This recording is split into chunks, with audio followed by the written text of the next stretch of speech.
Hello everyone, welcome to my channel.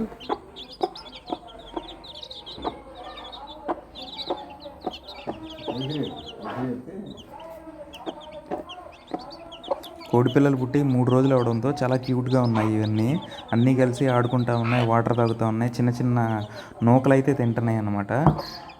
16 గుడ్లు అయితే వేశాడు కోడి పెట్టకి మా నాన్న. అదైతే 13 పిల్లలు చేసింది, 3 ఎగ్స్ అయితే పాడైపోయినాయి.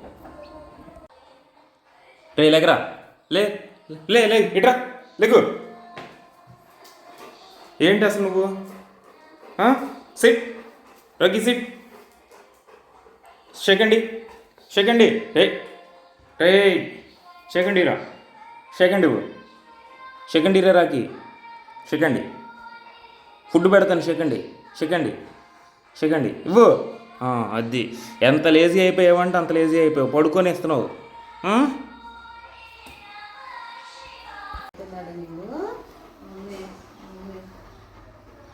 నేను నిన్ను ఎక్కడ కొట్టాను అసలు? ఇంక నయ్యం బాధేస్తున్నా, రెచ్చగొట్టుడు. మాటలే ఇట్లా నేను నమ్మటంలో తీసుకెళ్ళి తలుపులేసేసేస్తున్నామంట. అవునా? అంతేనా అమ్మా? రాకమ్మా, రాకి బాయ్. అడే రాకీగా రాఖీ గారిని విజయవాడలో ఉన్నప్పుడు పెట్ కేర్ సెంటర్కి తీసుకెళ్ళేవాడిని. అక్కడైతే వాళ్ళు హాట్ వాటర్తో బాత్ చేయించేవాళ్ళు, బ్రష్ చేసేవాళ్ళు, నెయిల్స్ కూడా ట్రిమ్ చేసేవాళ్ళు. ఇక్కడైతే నేను బాత్ చేయించగలుగుతున్నాను కానీ బ్రష్ అయితే చేయట్లా. ఈరోజైతే ఫ్రీ టైం దొరికింది కాబట్టి బ్రష్ కూడా చేయించేసాను వాడికి.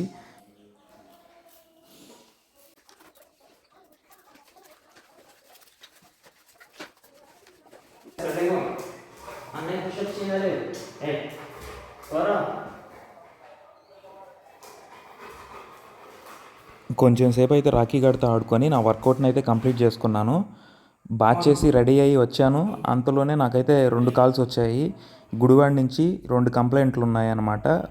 ఒకటేమో 50 ఇంచెస్ ఎంఐ టీవీ ఒకటి కంప్లైంట్ వచ్చింది, ఇంకొకటి థామ్సన్ టీవీ వచ్చి 43 ఇంచెస్.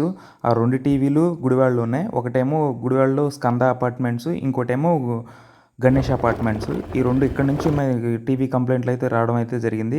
ఆ కంప్లీట్గా చెక్ చేశాను. కస్టమర్స్కి అయితే ఇంత ప్రైస్ అవుతుందని చెప్పాను. కస్టమర్స్ ఓకే అన్నారు అనమాట. అవి తీసుకొని వచ్చాను, ఇంటికి వచ్చాను, లంచ్ చేసి అలా పడుకున్నాను అనమాట. లేచిన తర్వాత రాఖీ గారిని బయటకు అలా తీసుకొని వచ్చాను. బయటకు వచ్చిన తర్వాత మా ఇంటి దగ్గర మినువులు అయితే తీసుకొని వచ్చారు. ఈసారి పంట అయితే సరిగ్గా పండలేదని మా నాన్న అయితే చెప్పాడు. రైతులకి పంటలు సరిగ్గా పండి ఎప్పుడు సంతోషంగా ఉంటారో మరి.